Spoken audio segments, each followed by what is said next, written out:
IPL 2026లో ఒక black buster సండేకి రంగం సిద్ధమైంది. ఈరోజు 2 అదిరిపోయే మ్యాచెస్ ఉన్నాయి. ఆఫ్టర్నూన్ గేమ్లో చూసుకుంటే ఎస్ఆర్హెచ్ టీం లక్నో టీంతో ఆడబోతున్నారు. అండ్ నైట్ మ్యాచ్ చూసుకుంటే the most interesting contest RCB versus CSK. So 2 మ్యాచ్లు కూడా చాలా అంటే చాలా interesting matches. Especially RCB versus CSK. ఈ మ్యాచ్ యొక్క హైప్ గురించి నేను ప్రత్యేకంగా చెప్పాల్సిన అవసరం లేదనుకుంటున్నాను. సో మనమైతే ఈ వీడియోలో ఈ 2 మ్యాచ్ల యొక్క ప్రివ్యూస్ చూద్దాం. మెయిల్ ఇంజరీ లిస్ట్ ఉన్న ప్లేయర్స్ ఈ రోజు మ్యాచ్లకి సెలక్షన్కి అందుబాటులో ఉంటారు.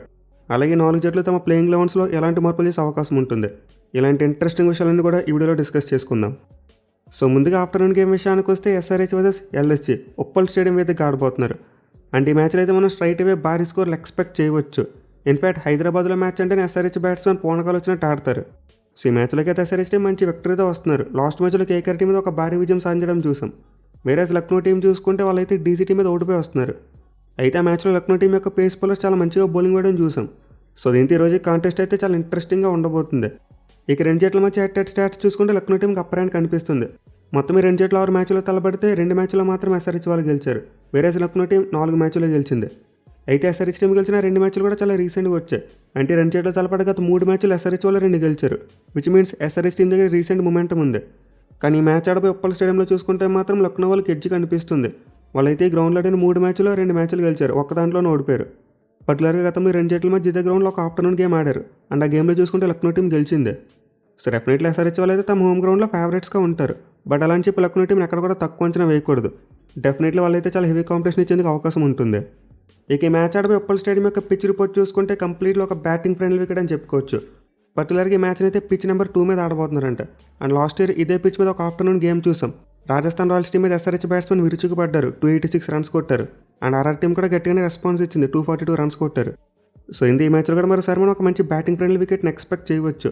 మెయిల్ ఎస్ఆర్హెచ్ టీం కనుక ఫస్ట్ బ్యాటింగ్ చేశారంటే ఖచ్చితంగా భారీ స్కోర్ కొట్టేందుకు అవకాశం ఉంటుంది.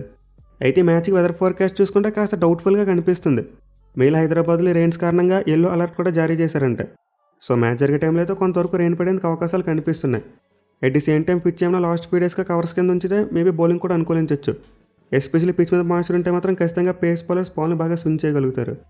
ఇక ఈ గ్రౌండ్ యొక్క స్టాట్స్ విషయానికి వస్తే ఇప్పటివరకు మొత్తం 83 ఐపీఎల్ మ్యాచెస్ జరిగాయి. అండ్ 83 మ్యాచ్లో ఫస్ట్ బ్యాటింగ్ చేసిన టీం 35 మ్యాచ్లు గెలిస్తే చేజింగ్ చేసిన టీమ్స్ 47 మ్యాచ్లు గెలిచాయి. అలాగే ఈ గ్రౌండ్లో ఫస్ట్ ఇన్నింగ్స్ యావరేజ్ స్కోర్ 163 రన్స్గా ఉంది. సో స్టాట్స్ పరంగా చూసుకుంటే చేజింగ్ చేసిన టీమ్స్కి ఎక్కువ అడ్వాంటేజ్ కనిపిస్తుంది. అండ్ ఆల్సో యావరేజ్ స్కోర్ కూడా కాస్త చిన్నగా కనిపిస్తుంది. బట్ వీటిని నమ్మొద్దు. ఎందుకంటే లాస్ట్ ఇయర్స్లో ఉప్పల్ గ్రౌండ్లో చాలా రన్స్ వచ్చాయి. అలాగే టాస్ కూడా మరీ అంత ఇంపార్టెంట్ ఫ్యాక్టర్ కాకపోవచ్చు. చివరికి గ్రౌండ్లో జరిగిన 6 మ్యాచ్లు చూసుకుంటే ఫస్ట్ బ్యాటింగ్ చేసిన టీం 3 మ్యాచ్లు గెలిచారు. అలాగే చేసిన టీం కూడా 3 మ్యాచ్లు గెలిచారు. విచ్ మీన్స్ టాస్ అనేది మరీ అంత ఇంపార్టెంట్ ఫ్యాక్టర్ కాకపోవచ్చు. బట్ ఎనివే వెదర్ ఫోర్కాస్ట్ కొంచెం అటు ఇటు ఉంది కాబట్టి టాస్ గెలిచిన కెప్టెన్ ముందుగా బౌలింగే తీసుకుంటారు. ఎస్పెషల్లీ పిచ్ కనుక అండర్ ది కవర్స్ ఉంటే మాత్రం ఫస్ట్ బౌలింగ్ చేయడమే బెటర్. స్టార్టింగ్లో పేస్ బౌలర్స్కి అద్భుతమైన హెల్ప్ దొరుకుద్ది. సో ఇంత ఐడియల్గా చూసుకుంటే ఈ మ్యాచ్లో టాస్ గెలిచిన కెప్టెన్ ముందుగా ఫీల్డింగే తీసుకోవచ్చు. ఇక టీమ్స్ విషయానికి వస్తే ఎస్ఆర్హెచ్ టీం లాస్ట్ మ్యాచ్లో అద్భుతంగా పెర్ఫామ్ చేసింది. బోత్ బ్యాటింగ్ అండ్ బౌలింగ్ రెండు కూడా క్లిక్ అయ్యాయి. మెయిన్లీ ఎస్ఆర్హెచ్ ఓపెనర్స్ కనుక మంచి స్టార్ట్ ఇస్తే ఆ టీం ఏ రేంజ్లో పెర్ఫామ్ చేస్తుందో కళ్ళారా చూసాం. సో మరోసారి ఎస్ఆర్హెచ్ టీంకి ఓపెనర్స్ చాలా కీలకం. అండ్ దాని మిడిల్ ఆర్డర్లో క్లాసన్ మంచి ఫామ్లో ఉన్నాడు. అలాగే నితీష్ కుమార్ రెడ్డి కూడా మంచి ఫామ్ అందుకున్నాడు. ఇక వీళ్ళతో పాటు ఇషాన్ కిషన్, అనికేత్ వర్మ మరియు సలీల్ వీళ్ళ ముగ్గురు కూడా కొడితే ఎస్ఆర్హెచ్ టీం భారీ స్కోర్ కొడుతుంది. అయితే బౌలింగ్లో చూసుకుంటే మాత్రం లాస్ట్ మ్యాచ్లో మంచిగానే పడింది. కానీ డేవిడ్ పైన ఒక వీక్ లింక్లో తయారయ్యాడు. అంటే అతను మిడిల్ ఓవర్స్లో బౌలింగ్ చేసినా పాపులర్ బౌలింగ్ చేసినా రన్స్ అయితే ఎక్కువ వేస్తున్నాడు. దీంతో ఈ మ్యాచ్ కోసం ఎస్ఆర్హెచ్ టీం అతను పక్కన పెట్టేందుకు అవకాశం కనిపిస్తుంది. మెయిన్లీ బ్రేడెన్ కార్స్ కనుక ఫిట్ అయితే ఖచ్చితంగా ప్లేన్లోకి వచ్చేస్తాడు. బట్ అయినా ప్రజెంట్ అయితే బ్రేడెన్ కార్స్ ఫిట్ అని చెప్పి ఎలాంటి స్ట్రాంగ్ రిపోర్ట్స్ అయితే కనిపించట్లేదు. సో దీంతో SRH team maybe Harshal Patel వెనక్కి తిరిగి తీసుకొచ్చే ఛాన్స్ ఉంటుంది. అంటే ఒకవేళ బ్రేడెన్ కార్స్ ఫిట్గా లేకపోతే 4 ఫారెన్ ప్లేయర్ ప్లేస్లో ఇండియన్ పేసర్స్ నాడించే ఛాన్స్ ఉంటుంది. మళ్ళీ హర్షల్ పటేల్ ఈ గ్రౌండ్లో లాస్ట్ ఇయర్ మంచిగా బౌలింగ్ చేశాడు. సిటీ తిరిగి జయదేవ్ ఉనద్కట్, ఈశాన్ మలింగ మరియు Nitish Kumar Reddy 3 pace bowling options ఉన్నాయి. దీంతో 4వ pace bowling option Harshal Patel వస్తే బౌలింగ్ చాలా స్ట్రాంగ్ అవుద్ది. కానీ బ్రేడెన్ కార్స్ ఫిట్గా ఉంటే మాత్రం అతను ఖచ్చితంగా ప్లేయింగ్ లైన్లోకి వస్తాడు. సో లాస్ట్ మ్యాచ్లో ఎస్ఆర్హెచ్ టీంకి మెల్లగా బౌలింగ్ సెట్ అయింది. మెయిల్ యంగ్ స్పిన్నర్స్ అర్ష్దీప్ మరియు శివం కుమార్ ఇద్దరు మంచిగా బౌలింగ్ చేశారు. పర్టికులర్గా అర్ష్దీప్ ఎస్ఆర్హెచ్ టీంకి చాలా మంచి అసెట్గా టర్న్ అవుతున్నాడు. కానీ ఈ మ్యాచ్లో చూసుకుంటే మాత్రం ఎస్ఆర్హెచ్ స్పిన్నర్స్ లక్నో బ్యాట్స్మెన్తో చాలా జాగ్రత్తగా ఉండాలి. ఎందుకంటే వాళ్ళ దగ్గర పంత్ మరియు పురాణ్ ఇద్దరు కూడా స్పిన్నర్స్ని చాలా మంచిగా ఆడతారు. ఎస్పెషల్లీ పురాణ్ చాలా డేంజరస్ ప్లేయర్. సో ఓవరాల్గా చూసుకుంటే ఎస్ఆర్హెచ్ టీం చాలా మంచి మొమెంటంతో వస్తున్నారు ఈ మ్యాచ్లోకి. అండ్ ప్లేయింగ్లో ఉన్న మార్పులు చూసుకొని మనం ముందు చెప్పుకున్నట్టు ఒక్క మార్పు మాత్రమే చేసేందుకు ఛాన్స్ ఉంటుంది. So let's SRH team Brydon Carse ఆడిస్తారా లేకపోతే హర్షల్ పటేల్ ఆడిస్తారా అనేది. ఇక లక్నో టీం విషయానికి వస్తే లాస్ట్ మ్యాచ్లో వాళ్ళ బ్యాటింగ్ అంతలా క్లిక్ అవ్వలేదు. మెయిన్ వాళ్ళు ఓపెనింగ్ కాంబినేషన్ విషయంలో ప్రయోగం చేశారు. రిషబ్ పంత్ని తీసుకొచ్చారు. సో తెలిసి లక్నో టీం దీన్ని మళ్ళీ రివర్స్ చేసేందుకు అవకాశం ఉంటుంది. అంటే వాళ్ళు మళ్ళీ ఏడెన్ మాక్రమ్ని ఓపెనర్గా తీసుకొస్తారు. ఇన్ఫాక్ట్ ఈ మ్యాచ్లో రిషబ్ పంత్ ఓపెనర్గా ఆడతాడంటే 50-50 ఛాన్సెస్ ఉన్నాయని చెప్పి అప్డేట్ వచ్చింది. సో నేనైతే లక్నో టీం మార్చ్ మరియు ఏడెన్ మార్క్రమ్ వీళ్ళ కాంబినేషన్తోనే వెళ్ళాలి. మీరు అందుకే పంత్ని టాప్ ఆర్డర్లో ఆడించాలంటే నెంబర్ 3 బెస్ట్. అయితే లాస్ట్ మ్యాచ్లో పంత్ రన్ అవుట్ అయ్యాడు కాబట్టి మ్యాచ్లో మళ్ళీ ట్రై చేద్దాం అనుకుంటే అగైన్ ట్రై చేస్తారు, అంటే పంత్ను ఓపెనర్గా పంపుతారు. But anyway Lucknow team match కావాలంటే వాళ్ళ ఫారెన్ బ్యాట్స్మెన్ రాణించాలి. Mitchell Marsh, Aiden Markram, Nicholas Pooran వీళ్ళ ముగ్గురు ఎదురైనా మంచిగా బ్యాటింగ్ చేసిన టీంకి భారీ స్కోర్ వస్తుంది. ఎందుకంటే వాళ్ళ మిడిల్ ఆర్డర్ ఇండియన్ బ్యాట్స్మెన్ దగ్గర ఎక్కువ ఎక్స్పీరియన్స్ లేదు. At the same time batting depth కూడా ఎక్కువగా కనిపించట్లేదు వాళ్ళకి. సో దీంతో టాప్ 4 బ్యాట్స్మెన్ కాస్త ఎక్స్ట్రా రెస్పాన్సిబిలిటీ తీసుకుని ఆడాలి. ఇక బౌలింగ్ విషయానికి వస్తే లాస్ట్ మ్యాచ్లో షమి, మోషన్ ఖాన్, ప్రిన్స్ యాదవ్ ముగ్గురు చాలా మంచిగా బౌలింగ్ చేశారు. బట్ ఎండ్రిక్ నోకి అలాగే 5వ బౌలింగ్ ఆప్షన్ ఈ రెండు కంప్ అయిపోయాయి. దీంతో లక్నో టీం ఈ మ్యాచ్లో 2 విషయాలు మార్పు చేసేందుకు అవకాశం కనిపిస్తుంది. మెయిన్ వాళ్ళైతే దిగ్విజయ్ రాజుని ఇంపాక్ట్ ప్లేయర్గా పెట్టకూడదు అయ్యా, డైరెక్ట్గా ప్లేయింగ్ లెవెల్లో పెట్టేయండి. మీరు కావాలనుకుంటే ఎవరొక పేస్ బౌలర్ని ఇంపాక్ట్ ప్లేయర్గా పెట్టుకోండి. ఎందుకంటే ఈ మ్యాచ్లో మేము ఖచ్చితంగా దిగ్విజయ్ రాజుని చూడాలి.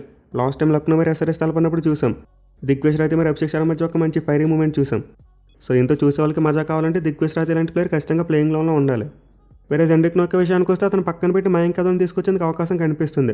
ఎందుకంటే మిడిల్ ఓవర్స్లో మయాంక్ యాదవ్ కాస్త బెటర్ బౌలింగ్ చేస్తాడు నోకియా కంటే. మెయిన్లీ మయాంక్ ఫుల్ పెట్టుకుంటే మాత్రం డెఫినెట్లీ చాలా మంచి బౌలింగ్ చేయగలడు. సో ఈ మ్యాచ్ కోసం లక్నో టీం యొక్క ప్లేయింగ్ లెవెల్లో జరిగితే 2 మార్పులు జరుగుతాయి.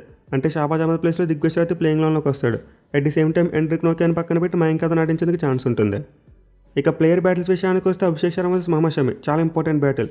మెయిన్లీ షమి అభిషేక్ని చాలా కామ్గా ఉంచాడు. 4 ఇన్నింగ్స్లో 18 బాల్స్ వేసి 8 పరుగులు మాత్రం ఇచ్చాడు అండ్ ఆల్సో ఒకసారి అవుట్ చేశాడు. సో క్లియర్గా స్ట్రైక్ రేట్ చాలా అంటే చాలా తక్కువ ఉంది. అలాగే మనం ఇషాన్ కిషన్ మరి దిగ్విజయ్ రాజు వీళ్ళిద్దరి మధ్య కూడా ఒక ఇంట్రెస్టింగ్ బ్యాటిల్ చూడొచ్చు. లాస్ట్ టైం ఇషాన్ కిషన్ దిగ్విజయ్ రాజు అవుట్ చేశాడు, అది కూడా 8 బంతుల్లో కేవలం 7 పరుగులు మాత్రం ఇచ్చాయి. ఎస్ఆర్హెచ్ బ్యాట్స్మెన్ అగైనెస్ట్గా కనిపిస్తున్న ఇంట్రెస్టింగ్ బ్యాటిల్స్ ఇవే. బట్ వీటితో పాటు మనం క్లాసెన్ వర్సెస్ ప్రిన్స్ యాదవ్ ఈ బ్యాటిల్ కూడా చూడొచ్చు. At the same time Travis హెడ్కి మరి మోషన్ ఖాన్కి మధ్య కూడా ఒక మంచి బ్యాటిల్ ఉంటుంది. ఇక లక్నో బ్యాటింగ్ సైడ్ నుంచి చూసుకుంటే మాత్రం పంత్ మరి మిచెల్ మార్ష్ వీళ్ళిద్దరికి 100 కట్ మీద చాలా మంచి రికార్డు ఉంది. ఎస్పెషల్లీ పంత్ అయితే 100 కట్ బౌలింగ్లో 2 సార్లు అవుట్ అయ్యాడు కానీ 158 స్ట్రైక్ రేట్తో బ్యాటింగ్ చేశాడు. సో ఇంది మ్యాచ్లో జైతో 100 కట్ ఎలా బౌలింగ్ చేస్తాడని చాలా ఇంట్రెస్టింగ్ ఉండబోతుంది. ఇక మిడిల్ ఓవర్స్లో నికోలస్ పురాన్ మరి ఈశాన్ మలింగ మధ్య కూడా ఒక మంచి బ్యాటిల్ చూడొచ్చు మనం. సో ప్రజెంట్ ఉన్న ఎస్ఆర్హెచ్ బౌలర్స్లో గతంలో నికోలస్ పురాన్కి ఎవరితోనే పెద్దగా బ్యాటిల్స్ పడలేదు. ఓన్లీ ఈశాన్ మలింగ ఒక్కడికే కాస్త మంచి మ్యాచ్అప్ కనిపిస్తుంది. అవుట్ చేయలేకపోయినప్పటికీ ఆ స్ట్రైక్ రేట్ 116 మాత్రం ఉంది. ఎనివే ఈ మ్యాచ్లో అయితే మరోసారి ఎస్ఆర్హెచ్ టీంకి పవర్ ప్లే చాలా important. Especially Lucknow pace bowlers power ప్లేలో చాలా అద్భుతంగా బౌలింగ్ చేస్తున్నారు. దీంతో ఎస్ఆర్హెచ్ టాప్ ఆర్డర్ దాన్ని తట్టుకోగల రన్స్ కొడితే మాత్రం ఖచ్చితంగా మ్యాచ్ గెలుస్తారు. అదర్వైజ్ లక్నో టీం డామినేట్ చేసేందుకు అవకాశం ఉంటుంది. మరి మీరు ఈ మ్యాచ్లో ఏ టీం గెలుస్తుంది అనుకున్నారు కింద కామెంట్ చేయండి.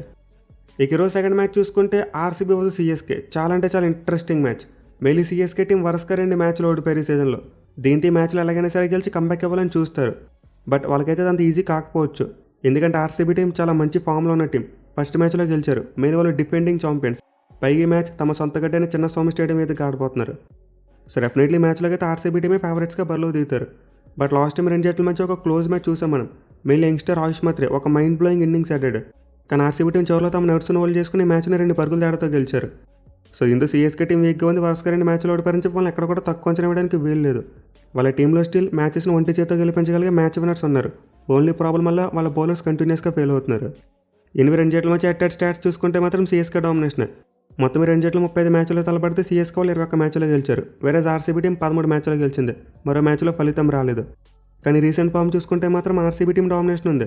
చివరికి 2 జట్ల మధ్య జరిగిన 5 మ్యాచ్లు ఆర్సీబీ వాళ్ళు 3 గెలిచారు. అండ్ గెలిచిన 3 మ్యాచ్లు కూడా చివరి మ్యాచ్లు హ్యాట్రిక్ విజయాలు. సో లాస్ట్ ఇయర్ అయితే ఆర్సీబీ టీం సిఎస్కే టీంని 2 మ్యాచ్లు కూడా ఓడించారు. అండ్ ముందు చెప్పిన ఈ మ్యాచ్ వాళ్ళ హోమ్ గ్రౌండ్ చిన్నస్వామి స్టేడియంలో జరగబోతుంది. అండ్ ఈ గ్రౌండ్లో చూసుకుంటే వాళ్ళకి సిఎస్కే టీంకి అగైనెస్ట్గా ఎడ్జ్ కూడా ఉంది. ఈ గ్రౌండ్లో వాళ్ళు సిఎస్కే టీంతో 11 మ్యాచ్లు ఆడితే 6 గెలిచారు, 5 ఓడిపోయారు. సో ఓవరాల్ రికార్డ్తో కంపేర్ చేసుకుంటే చిన్నస్వామి స్టేడియంలో ఆర్సీబీ టీంకి చాలా మంచి విన్ పర్సెంటేజ్ కనిపిస్తుంది. అలాగే ప్రజెంట్ టీం వైజ్ చూసుకున్న RCB team is very strong. దీంతో వాళ్ళు ఈ మ్యాచ్లోకి ఫేవరెట్స్గా బరిలో దిగుతారు. ఇక ఈ మ్యాచ్ ఆడిపోయి చిన్నస్వామి స్టేడియం యొక్క పిచ్ రిపోర్ట్ చూసుకుంటే ఆల్రెడీ ఫస్ట్ మ్యాచ్లో చూసాం భారీ స్కోర్లు వచ్చాయి.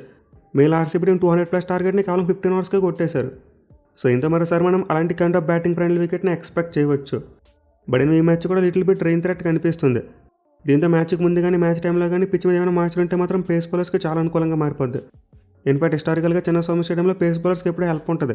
పర్టికులర్గా కొత్త బాల్తో బౌలింగ్ చేసినప్పుడు స్వింగ్ ఎక్కువగా లభిస్తుంది. బట్ మిడిల్ అండ్ డెత్ ఓవర్స్లో చూసుకుంటే మాత్రం పిచ్ ఫ్లాట్ అయిపోద్ది.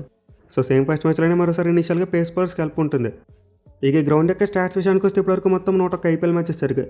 అండ్ 101 మ్యాచ్లో ఫస్ట్ బ్యాటింగ్ చేసిన టీం 43 మ్యాచ్లు గెలిస్తే చేంజ్ చేసిన టీమ్స్ 54 మ్యాచ్లు గెలిచాయి. అలాగే గ్రౌండ్లో ఫస్ట్ ఇన్నింగ్స్ యావరేజ్ స్కోర్ 167 రన్స్గా ఉంది. సో క్లియర్లీ గ్రౌండ్ అయితే ఒక చేసింగ్ గ్రౌండ్. దీంతో ఆబ్వియస్లీ టాస్ గెలిచిన కాబట్టి ముందుగా ఫీల్డింగే తీసుకుంటారు. బట్ ఆర్సీబీ టీం రీసెంట్గా సిఎస్కేని డిఫీట్ చేసిన 3 మ్యాచ్లు కూడా ఫస్ట్ బ్యాటింగ్ చేసే గెలిచారు. అంటే లాస్ట్ 2 మ్యాచ్లో వాళ్ళు ఫస్ట్ బ్యాటింగ్ చేసే గెలిచారు. అలాగే అంత ముందు కూడా ఒక మ్యాచ్లో ముందు బ్యాటింగ్ చేసే గెలిచారు. సో దీంతో మేబీ ఆర్సీబీ టీంకి టాస్ అనేది మరి అంత ఇంపార్టెంట్ ఫ్యాక్టర్ కాకపోవచ్చు. బట్ సిఎస్కే టీం మాత్రం టాస్ చాలా ఇంపార్టెంట్. ఎందుకంటే ఫస్ట్ మ్యాచ్లో వాళ్ళు బ్యాటింగే చేశారు అండ్ ప్రజెంట్ వాళ్ళ దగ్గర ఉన్న బౌలింగ్ అటాక్తో టార్గెట్ని డిఫెండ్ చేసుకోవడం చాలా కష్టం. దీంతో సిఎస్కే టీంకి ఈ మ్యాచ్లో టాస్ క్రూషియల్గా మారుతుంది. బట్ ఆఫ్కోర్స్ ఐడియల్గా చూసుకుంటే రెండు టీంలకు ఇంపార్టెంటే, ఎవరు టాస్ కలిసినా ముందుగా ఫీల్డింగే తీసుకుంటారు. బట్ ఆ టాస్ కలవడం అనేది ఆర్సీబీ టీం కంటే సిఎస్కే టీంకి ఎక్కువ ఇంపార్టెంట్. ఇక టీమ్స్ విషయానికి వస్తే హోమ్ టీం ఆర్సీబీ టీం అద్భుతమైన ఫామ్లో ఉంది. ఫస్ట్ మ్యాచ్లో ఎస్ఆర్హెచ్ టీంని కంప్లీట్లీ డామినేట్ చేశారు. ఎస్పెషల్లీ టాప్ ఆర్డర్ నుంచి ఆ ఫైర్ వర్క్స్ చూసాం. బోత్ విరాట్ కోహ్లీ మరియు Devdutt Padikkal mind blowing batting చేశారు. సో లాస్ట్ ఇయర్ కూడా పడిక్కల్ సిఎస్కే టీంకి అగైనెస్ట్ ఒక మంచి నాక్ ఆడాడు. అండ్ ఆల్సో కోహ్లీ ఫామ్ కూడా అద్భుతంగా ఉంది కాబట్టి అతని నుంచి కూడా మరోసారి ఒక మంచి ఇన్నింగ్స్ ఎక్స్పెక్ట్ చేయవచ్చు. ఇక పడిడర్కి చూసుకుని సిఎస్కే టీం మీద మంచి రికార్డు కనిపిస్తుంది. లాస్ట్ ఇయర్ ఒక 50 కొట్టాడు. సో ఆర్సీబీ టీంకి వెళ్తే కూడా ఫిల్ సాల్ట్ కూడా ఫామ్లోకి వచ్చారంటే వాళ్ళు భారీ స్కోర్ కొట్టడం చాలా అంటే చాలా సింపుల్. మెయిన్ వాళ్ళ దగ్గర down order Jitesh Sharma, Tim David, Romario Shepherd భయంకరమైన పవర్ హిట్టర్స్ ఉన్నారు. అండ్ ఆల్సో కృణాల్ పాండ్యా లాంటి ఒక వెరైటీ ప్లేయర్ కూడా ఉన్నాడు. సో బ్యాటింగ్ పరంగా చూసుకుంటే ఆర్సీబీ క్లియర్లీ చాలా అంటే చాలా స్ట్రాంగ్గా కనిపిస్తున్నారు. అయితే బౌలింగ్లో చూసుకుంటే మాత్రం లాస్ట్ మ్యాచ్లో ఎక్కువ రన్స్ ఇవ్వడం చూసాం. మీలా మూడో పేస్ బౌలింగ్ ఆప్షన్ ఆర్సీబీ టీంకి భయంకరంగా బ్యాక్ఫైర్ అయింది. మరి మ్యాచ్ కోసం జాస్ హజల్వుడ్ ఏమైనా అందుబాటులో ఉంటాడంటే ప్రజెంట్ వస్తున్న రిపోర్ట్స్ ప్రకారం అందుబాటులో ఉండకపోవచ్చు. ఇంకా ఇంజరీ నుంచి అతని రికవరీ ఫుల్గా అవ్వలేనట్టే రిపోర్ట్స్ వస్తున్నాయి. పైగా ఆర్సీబీ టీంకి ఫస్ట్ మ్యాచ్లో జాకబ్ డెఫీ బ్రిలియంట్ స్పెల్ వేశాడు. దీంతో హజల్వుడ్ని ఖచ్చితంగా వాళ్ళైతే రెస్ట్ చేయరు, ఇంకో మ్యాచ్ రెస్ట్ ఇస్తారు. బట్ ఏమో మూడో పేస్ బౌలింగ్ విషయంలో మాత్రం ఖచ్చితంగా వాళ్ళైతే చేంజ్ చేసేందుకు అవకాశం ఉంది. అంటే అభినందన్ సింగ్ను పక్కన పెట్టి మంగేష్ యాదవ్ని తీసుకొచ్చేందుకు చాలా ఎక్కువ ఛాన్సెస్ ఉంటాయి. సో ఈ మ్యాచ్లో అయితే ఆర్సీబీ టీంతో మిడిల్ ఓవర్స్ బౌలింగ్ మీద చాలా ఫోకస్ పెట్టాలి. లాస్ట్ మ్యాచ్లో స్పిన్నర్స్ కూడా ఎక్కువ రన్స్ అవ్వడం చూసాం. దీంతో వాళ్ళకి రొమారో షెఫర్డ్, కృణాల్ పాండ్యా, శ్రేయస్ శర్మ అలాగే థర్డ్ సిమ్ బౌలింగ్ ఆప్షన్. అంటే మంగేష్ యాదవ్ అయితే మంగేష్ యాదవ్, అభినందన్ సింగ్ ఎవరైతే వస్తారో వాళ్ళందరూ కలిసికట్టుగా రాణించాలి. అప్పుడు మాత్రం ఆర్సీబీ టీం యొక్క బౌలింగ్ కూడా క్లిక్ అవుతుంది. లేదు మొత్తం అంతా భువనేశ్వర్ కుమార్, జాకబ్ డెఫీ మీద వదిలేస్తామంటే అది చాలా కష్టం. సో ఈ మ్యాచ్లో అయితే ఆర్సీబీ టీం తమ బౌలింగ్ మీద దృష్టి పెట్టాలి, ఇంప్రూవ్ చేసుకోవాలి. మెయిన్లీ ముంచుకున్నట్టు వాళ్ళ ప్లేయింగ్లో ఒక మార్పు జరిగేందుకు అవకాశం ఉంటుంది. మంగేష్ యాదవ్ డెబ్యూ చేసేందుకు చాలా హై ఛాన్సెస్ కనిపిస్తున్నాయి. ఇక సిఎస్కే టీం విషయానికి వస్తే బిగ్గెస్ట్ కన్సర్న్ వాళ్ళ ఓపెనింగ్ పేర్. ఆడిన 2 మ్యాచ్లు కూడా ఫెయిల్ అయ్యారు. మెయిన్ సంజు శాంసన్ బ్యాటింగ్ చూస్తుంటే వరల్డ్ కప్లో ఆడిన సంజు శాంసన్ అని డౌట్ వస్తుంది. సో సంజయ్ అయితే 2 మ్యాచ్లు కూడా పూర్ షాట్స్ అవుట్ అయిపోయాడు. అండ్ గైక్వాడ్ చూసుకున్న పెద్దగా చెప్పుకోదగ్గ రీతిలో రాణించట్లేదు. దీంతో ఈ మ్యాచ్లో అయినా సరే సిఎస్కే ఓపెనింగ్ పేరు రాణించాలి. వీళ్ళు రాణిస్తేనే వాళ్ళు మ్యాచ్ గెలుస్తారు. అదర్వైజ్ ఆ తర్వాత ఆయుష్ మాత్రే కొట్టిన, దూబే కొట్టిన లాస్ట్ మ్యాచ్లో ఏం జరిగింది, గెలవలేకపోయారు. సో మిడిల్ ఆర్డర్లో అయితే ఆయుష్ మాత్రే, దూబే అండ్ సర్ఫరాజ్ ఖాన్ వీళ్ళ ముగ్గురు చాలా మంచి నిక్లోకి వచ్చారు లాస్ట్ మ్యాచ్లో. బట్ డౌన్ ది ఆర్డర్ మాత్రం ఆ ఫైర్ పవర్ మిస్ అవుతుంది. కార్తిక్ శర్మ, ప్రశాంత్ వీర్ అనుకున్నట్టు కొట్టలేకపోతున్నారు. సో బ్రేవిస్ మరియు ధోని వచ్చే వరకు సిఎస్కే టీంకి కష్టాలు తప్పేటట్లు. మరి ఈ మ్యాచ్లో వాళ్ళు ఏమైనా ఆడతారంటే అగైన్ ఛాన్స్ లేనట్టే కనిపిస్తుంది. బ్రేవిస్ ఈ మ్యాచ్కి ఫిట్ అవుతాడని చెప్పి కొన్ని రిపోర్ట్స్ వస్తున్నాయి. బట్ లాస్ట్ మినిట్ వరకు ఎలాంటి వాళ్ళు తీసుకుంటారో తెలియదు. ఇన్ఫాక్ట్ కొన్ని రిపోర్ట్స్ ప్రకారం చూసుకుంటే బ్రేవిస్ 11th ఏప్రిల్ మ్యాచ్కి ఫిట్గా ఉంటాడంట. అండ్ ధోని చూసుకుంటే 14th ఏప్రిల్ మ్యాచ్కి ఫిట్ అవ్వచ్చు అంట. సో నిల్స్ మోస్ట్లీ మ్యాచ్ కోసం అయితే బ్రేవిస్ మరియు ధోని ఇద్దరు అందుబాటులో ఉండకపోవచ్చు. బట్ ఏమైనా లక్ కలిసి వచ్చి లాస్ట్ మినిట్కి బ్రేవిస్ ఫిట్గా ఉంటే మాత్రం అతను కార్తిక్ శర్మ ప్లేస్లో ప్లేయింగ్ లెవెన్లోకి వచ్చే అవకాశం ఉంటుంది. ఇక బౌలింగ్లో చూసుకుంటే సిఎస్కే టీం మార్పులు చేయాలి. మెయిల్ అన్సుల్ కాంబోస్ ప్లేస్లో గుర్జప్నీత్ సింగ్ తీసుకొచ్చేందుకు అవకాశం కనిపిస్తుంది. అలాగే నూర్ అహ్మద్ కూడా ఆడిన 2 మ్యాచ్లో ఫెయిల్ అయిపోయాడు. దీంతో అఖిల్ హుసేన్ ఏమైనా తీసుకొస్తారో చూడాలి. ఎస్పెషల్ ఆర్సీబీ టీం దగ్గర ఎక్కువ మంది రైట్ హ్యాండ్ బ్యాట్స్మెన్ ఉన్నారు. దీంతో అఖిల్ హుసేన్ టీంలోకి వస్తే చాలా మంచి మ్యాచ్అప్ అవుతాడు. ఎట్ ది సేమ్ టైం మ్యాచ్లో సిఎస్కే టీం జేమీ వార్టన్ కూడా ఆడించాలి. ఎందుకంటే వాళ్ళకి ఫినిషింగ్ టచ్ అంత గట్టిగా రావట్లేదు. దీంతో చివరిలో వార్టన్ లాంటి ఫినిషర్ అంటే టీంకి బాగా కలిసి వస్తుంది. పైగా వాళ్ళకి ఈ మ్యాచ్లో 4th సీమ్ బౌలింగ్ ఆప్షన్ కూడా కావాలి.